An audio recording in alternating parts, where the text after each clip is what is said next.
So if you look at oil and gas, I mean, we spend huge amount of money acquiring data. And the first issue was we acquire so much info, and over 80% of that info is rarely used. That's one good example. And I give you some like seismic. I did mention today that we're looking at our old seismic data. We have done through a lot of reprocessing, and we're seeing huge prospects in areas where no one ever imagined in the past. And what's changed is, I keep saying, it's not like the data itself has changed over the years. Seismic data is the seismic, whether you're looking at acoustic impedance or direct hydrocarbon or whatever seismic attributes, or it's pressure data from, say, well testing, or from, basic pressure testing from drilling wells, or is it operational excellence data, temperature, machine vibration. But because now there's so much powerful processors available, you're able to process the data in a very short time frame and then get insights, because insights is from the information is what then drives the decision you're making. So we're more now in a data, decision-driven world. So opening our minds, for me, has been a real big change for us. Bringing in data analysts who are really trained to work side by side with petroleum engineers, because that's also a new skill that's required. The traditional petroleum engineering skills doesn't really work in this space. But with data analysts who do the machine learning, you're then able to bring insight to PEs, to directors, to CEOs, who then make the business decisions. I think for us, that's been a real big change we see. Having data analyzed and getting the insights, which then enables the business decision executives to make the right decision. That's what has changed from my own perspective. Awesome, and that's very useful insight as well. I think it's a journey, and it's going to take some time. There are no shortcuts.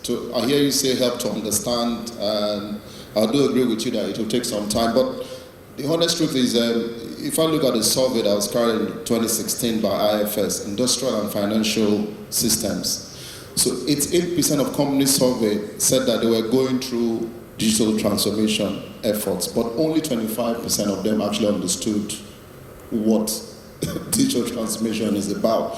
So like every new thing, there's a whole lot of talk today, lot of talk, but to be honest, the understanding is very limited. But what we have done, coming back to the point I just made, is our business strategy has got a digital transformation strategy in there.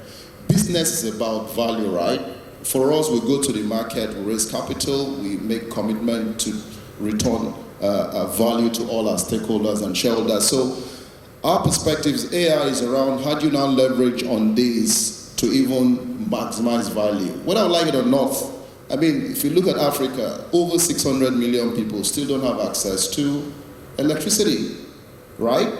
So there's a bit about purpose, why do we do business? There's a bit around, whether it's the SDGs or whether it's lifting people out of poverty. At the end of the day, for us, the way we see this is, this is a great opportunity for us to actually reduce cycle time in decision making by looking at data and also delivering far more value to all stakeholders. But I do agree there's a huge change around culture, in the industry for oil and gas. We're very siloed, sort of mental models, quite silo. You have the geologists who work in a silo, you have the petroleum engineers, you have the surface engineers. But this is giving us a great opportunity to try and bring all these disciplines together with one common purpose, reducing cycle time. But some key changes I see we need to also look at, because the oil industry is very much inward looking.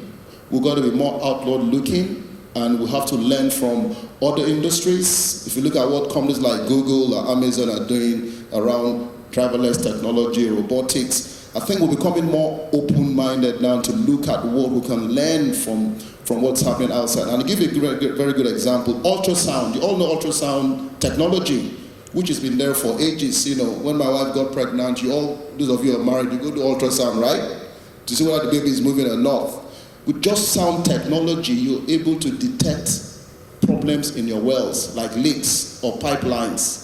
So that's why I did mention that it's the same sort of data in the past, but applying it differently with very high microprocessing speed, you can make insights much better. So big game change for us around culture is be open-minded, look outside, work with academia, work with service companies like Slow Measure and G and the rest, and also have a business lens to it, because for us, if it doesn't bring value to the bottom line, AI isn't going to work. And that's why some CEOs are probably a bit reluctant in how quick they want to get on board, because if it doesn't help them deliver their business objective, they ain't gonna, it's not going to come on board. Right. I think those are my own perspective.